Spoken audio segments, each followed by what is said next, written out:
एक क्षण के लिए अपनी आंखें बंद कीजिए, कल्पना कीजिए आज सावन का अंतिम दिन है। आप महादेव के मंदिर में खड़े हैं, आपके हाथ में जल है, लेकिन मन में एक सवाल है, महादेव मैंने आपको इतना कुछ चढ़ाया, फिर भी मेरे जीवन में यह परिवर्तन क्यों नहीं आया जिसकी मैंने प्रार्थना की थी। और तभी आपकी नजर शिवलिंग पर पड़ जाती है। जल लगातार गिर रहा है, लेकिन आपके भीतर से एक और प्रश्न उठता है, क्या मैंने महादेव को सच में कुछ दिया भी है?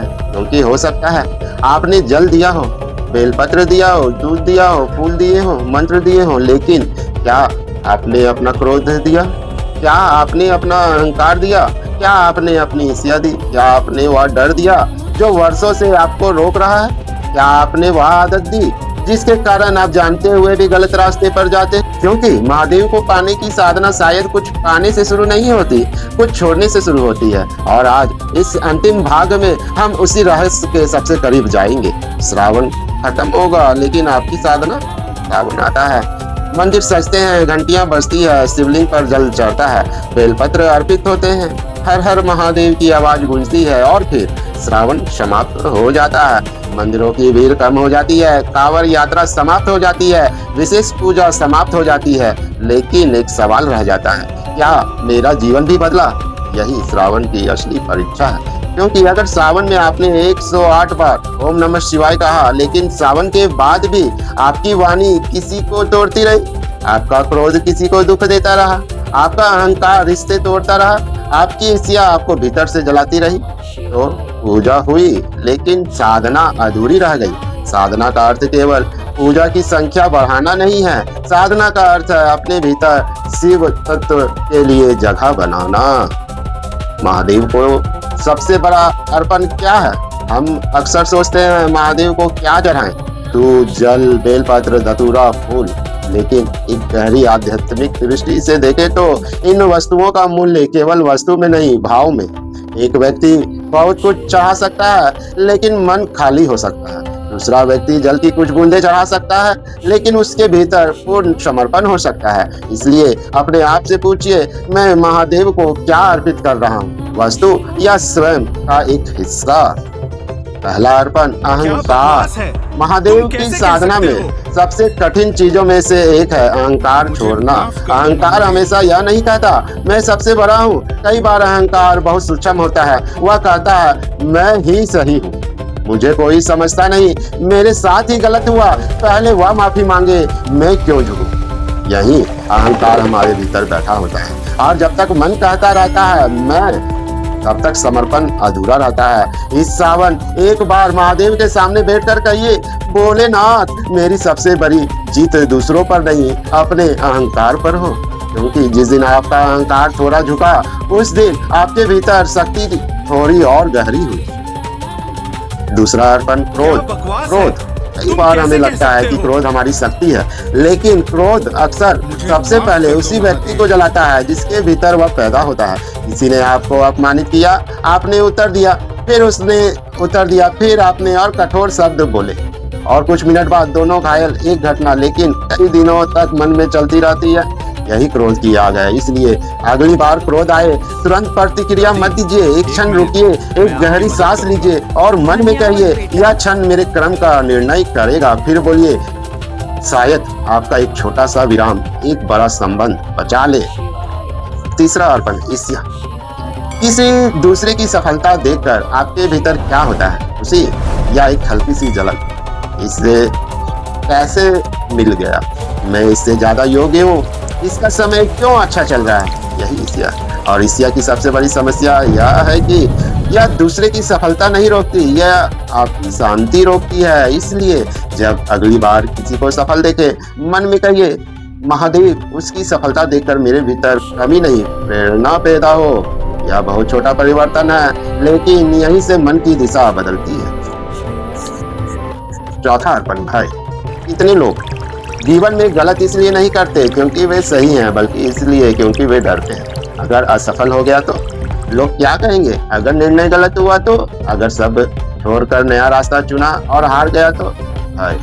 आपके शरीर को नहीं, आपकी संभावनाओं को रोकता है। महादेव का ध्यान करते समय अपने भीतर यह भाव जगाइए, मुझे परिणाम की गारंटी नहीं चाहिए, मुझे सही कर्म करने का साहस चाहिए। यही सच्चा समर्पण है। पांचवा अर्पण शिकायत। यह बहुत गहरा। हम प्रार्थना करते हैं लेकिन अक्सर प्रार्थना के भीतर शिकायत छिपी होती है। महादेव, मुझे यह क्यों नहीं मिला? मेरे साथ ऐसा क्यों हुआ?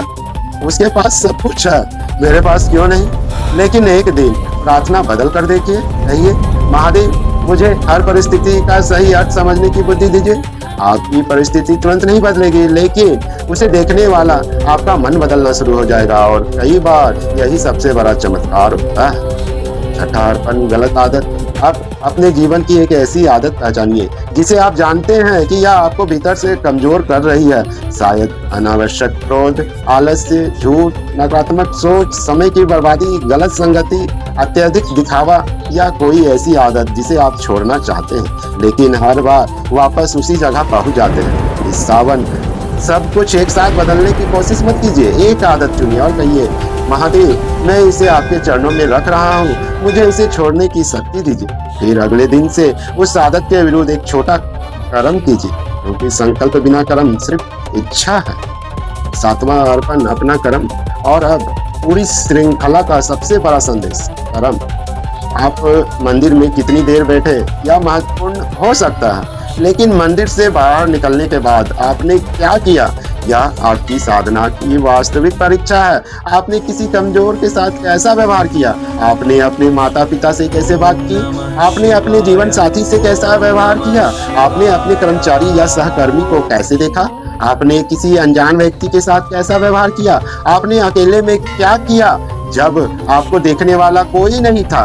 वहीं आपका वास्तविक चरित्र दिखाई देता है, और यही श्रावण की साधना जीवन की साधना बनती है। न्यूमरोलॉजी और कर्म का वास्तविक संबंध। अब एक महत्वपूर्ण बात, न्यूमरोलॉजी को कभी भी भक्ति का विकल्प मत समझिए। जन्म तिथि किसी व्यक्ति के पैटर्न्स और टेंडेंसीज को समझने का एक माध्यम हो सकती है। वह आपको यह सोचने में मदद कर सकती है कि मैं बार बार कौन सी गलती कर रहा हूँ, किस तरह के निर्णय मेरे लिए चुनौती बनते हैं, कहाँ मुझे अधिक अवेयरनेस की आवश्यकता है। लेकिन अंक आपके स्थान पर कर्म नहीं कर सकते। अगर किसी पैटर्न की पहचान हो गई लेकिन व्यवहार नहीं बदला तो नॉलेज सिर्फ नॉलेज रह जाएगी। इसलिए मेरे लिए न्यूमरोलॉजी का वास्तविक उद्देश्य भविष्य बताना भर नहीं है। उसका उद्देश्य व्यक्ति को अपने पैटर्न को समझकर बेहतर दिशा में निर्णय लेने में मदद करना है। यही कारण है कि मैं कहता हूँ, अंक संकेत दे सकते हैं लेकिन जीवन की दिशा आपके कर्म तय करते हैं, और आध्यात्मिक दृष्टि से कर्म को पवित्र बनाने की प्रेरणा आपकी साधना को और गहरा कर सकती है। एक अंतिम साधना, 3 मिनट का शिव संकल्प। आज वीडियो समाप्त होने के बाद सिर्फ 3 मिनट दीजिए। कोई बड़ी तैयारी नहीं, कोई विशेष स्थान जरूरी नहीं, बस शांत बैठिए, आंखें बंद कीजिए, धीरे से ओम नमः शिवाय। फिर अपने मन से 3 प्रश्न पूछिए। प्रश्न 1, मेरे भीतर ऐसी कौन सी चीज है जिसे अब छोड़ना चाहिए? प्रश्न 2, मेरे जीवन में कौन सा कर्म मुझे तुरंत सुधारना चाहिए? प्रश्न 3, अगर महादेव मेरे कर्मों को देख रहे हो तो क्या मैं अपने आज के कर्म पर गर्व करूंगा?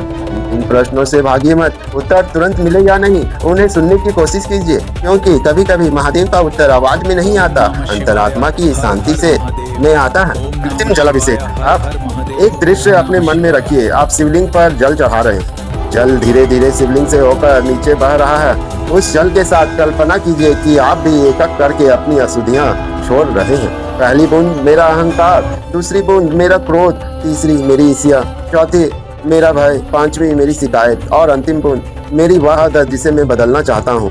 फिर हाथ जोड़कर कहिए, महादेव, मुझे नया जीवन नहीं चाहिए, मुझे इसी जीवन को सही ढंग से जीने की बुद्धि चाहिए। क्या महादेव आपकी मनोकामना पूरी करेंगे? यह प्रश्न बहुत लोग पूछते हैं, और इसका उत्तर बहुत सावधानी से समझना चाहिए। भक्ति को सौदे की तरह मत बनाइए। मैंने इतना किया, बदले में मुझे यह चाहिए।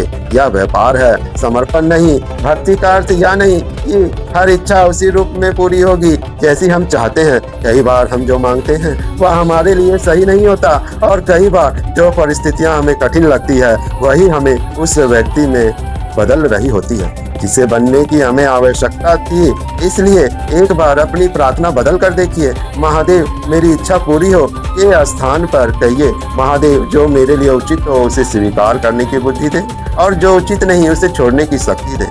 यह प्रार्थना मन को धीरे धीरे परिणाम से समर्पण की ओर ले जाती है। श्रावण का असली परिणाम।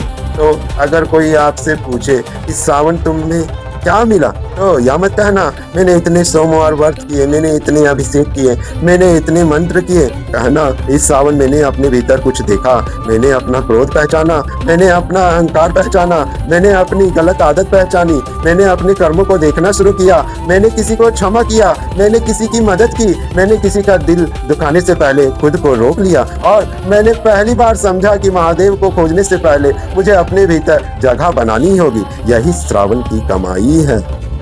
अब अगर संभव हो आंखें बंद कर लीजिए, हाथ जोड़ लीजिए और मेरे साथ मन ही मन कहिए, हे कैलाशपति, इस श्रावण में मैंने आपको बहुत कुछ अर्पित किया, लेकिन आज समझ आया सबसे बड़ा अर्पण बाहर की वस्तु नहीं, मेरे भीतर का परिवर्तन है। मेरे भीतर का अहंकार आपके चरणों में, मेरा क्रोध आपके चरणों में, मेरी ईर्ष्या आपके चरणों में, मेरा भय आपके चरणों में, मेरी शिकायत आपके चरणों में, मेरी गलत आदतें आपके चरणों में और मेरे आने वाले सभी कर्म आपकी स्मृति के साथ। हे नीलकंठ, मुझे इतना विवेक दीजिए कि मैं गलत रास्ते को सही समझने की भूल ना करूं, इतना धैर्य दीजिए कि परिणाम देर से मिले तो भी सही कर्म ना छोड़ूं, इतना साहस दीजिए कि भीड़ गलत दिशा में जाए तो भी मैं सत्य का मार्ग चुन सकूं, इतनी विनम्रता दीजिए कि सफलता मेरे भीतर अहंकार ना पैदा करे और इतना विश्वास दीजिए कि कठिन समय में भी मैं आपका हाथ महसूस कर सकूं। महादेव, मेरी हर साथ आपके नाम की स्मृति बने, मेरा हर कर्म आपकी पूजा बने, मेरी वाणी किसी के लिए विष नहीं शांति बने, मेरा जीवन केवल मेरे लिए नहीं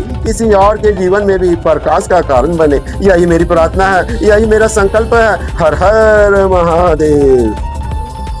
श्रावण समाप्त हो सकती है लेकिन शिव साधना समाप्त नहीं होनी चाहिए। आज से जब भी आप जल चढ़ाएं अपने कर्म को याद कीजिए, जब बेलपत्र चढ़ाएं अपना अहंकार याद कीजिए, जब दीप जलाएं अपने भीतर का अंधकार याद कीजिए, जब घंटी बजाएं अपनी चेतना को जगाइए और जब ओम नमः शिवाय कहें तो केवल आवाज से मत कहिए, अपने व्यवहार से कहिए, क्योंकि शिव भक्ति का सबसे सुंदर रूप मंदिर से बाहर दिखाई देता है। जब आप किसी को क्षमा करते हैं वहाँ शिव है, जब आप किसी की सहायता करते हैं वहाँ शिव है, जब आप क्रोध में भी संयम रखते हैं वहाँ शिव है, जब आप अकेले में भी सही कर्म चुनते हैं वहाँ शिव है, और जब आप अपने जीवन की दिशा को समझकर सही कर्म करने का साहस करते हैं तब आपकी साधना केवल पूजा नहीं रहती, वह जीवन बन जाती है।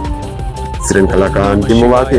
तो अगली बार जब आप महादेव के सामने जाएं या मत पूछिए भोलेनाथ मुझे क्या देंगे, एक बार पूछिए भोलेनाथ मैं ऐसा क्या बनूं कि मेरा जीवन ही आपके चरणों की पूजा बन जाए। शायद यही प्रश्न आपकी सबसे बड़ी साधना की शुरुआत हो। महादेव आपकी इच्छा पूरी नहीं करते। ओम नमः शिवाय, ओम नमः शिवाय, ओम नमः शिवाय। हर हर महादेव। महाकाल की कृपा जीवन की दिशा।